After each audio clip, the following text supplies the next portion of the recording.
Well, a very good evening, and thanks for clicking on to Vogan's European Outlook for Sunday, the 11th of September, and quickly taking a look at the global temperature anomaly for today. And we are sitting on zero point 0.2 Celsius above normal globally, zero point 0.9 above in the northern hemisphere, zero point 0.4 below normal in the southern hemisphere.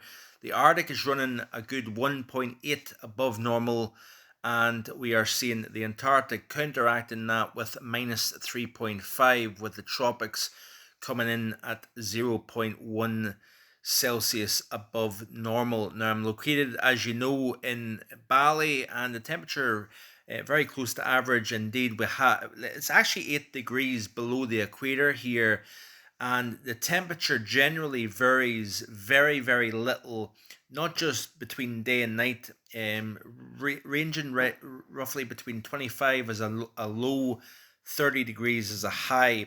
But throughout the course of the 12-month period, the temperature varies very little. We've only got a difference in terms of daylight through the calendar year of 48 minutes, actually, because obviously being so close to the equator. And the temperature has been very uniform, bouncing really only about 5 to 7 degrees at the very most, day and night here in the island of Bali in southern Indonesia. And quite often, as you would expect in the tropics, heavy rainfall during the overnight period, but by the time the sun comes up, the rain has generally cleared, and that is it.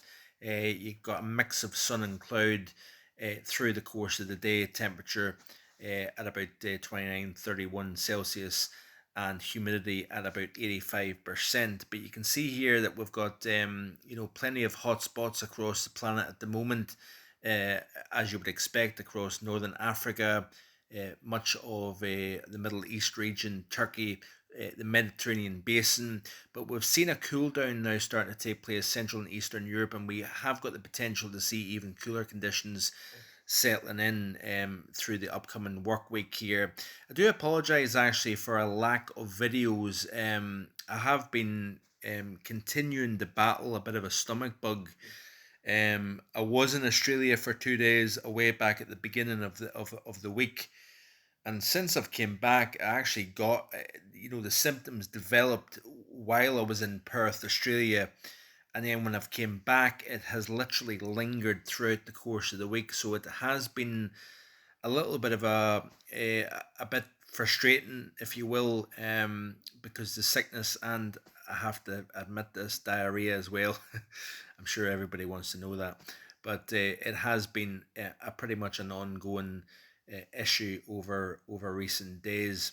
But so yeah, we travel back late tomorrow night into the early hours of Tuesday. Should be back in London hopefully by mid afternoon on Tuesday, and then back up the road about 24 hours later, back up to the north of Scotland hopefully.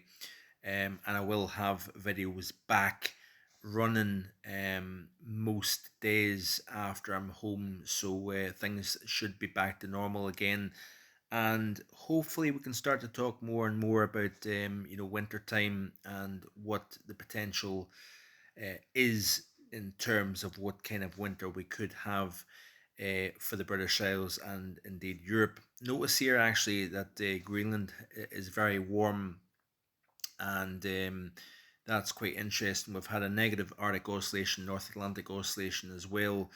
Central portions of North America quite cold.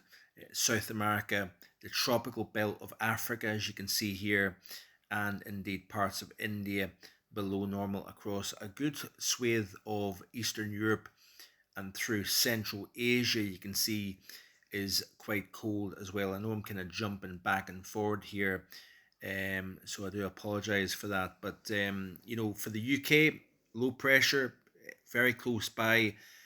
Throughout the course of last week, we've seen flood and rainfall, and we've seen a much different pattern to what we'd seen during, of course, the summer season. And I do believe that I've read that it was the hottest summer on record for Europe, and we'll I'm going to have a look into that in a little bit more detail as we go forward, because only 2021 saw Europe's hottest summer on record. So it looks as if that's been beaten for a second year in a row.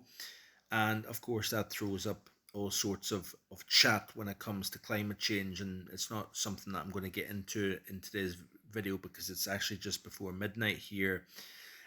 So I'm going to kind of cut this fairly short, but it looks as if certainly through the rest of today, we've got a frontal system moving south over the UK, bringing spells of shower activity and longer spells of rain. Past couple of nights has been fairly cool with clear skies, allowing the temperature to drop off. We've also seen mist and fog patches developing as well, but certainly changes tonight as a frontal system moves south. Ahead of that frontal system, southern and eastern portions of England, temperatures coming up, so mid 20s, even high 20s possible. This afternoon and into possibly tomorrow afternoon as well. I could be wrong with that. I'm trying to follow the weather, back home in the UK, but it's difficult as well because you're a half a world away or you're a world away, and you're trying to enjoy a holiday at the same time as figuring out what's going on weather wise across the UK. So do forgive me for not having videos recently, but I will be back running full pelt hopefully in the next few days. So stay tuned for more. So that's it for today. Hope you enjoy the rest of your Sunday, and I'll be back in the next couple of days with more. Bye for now.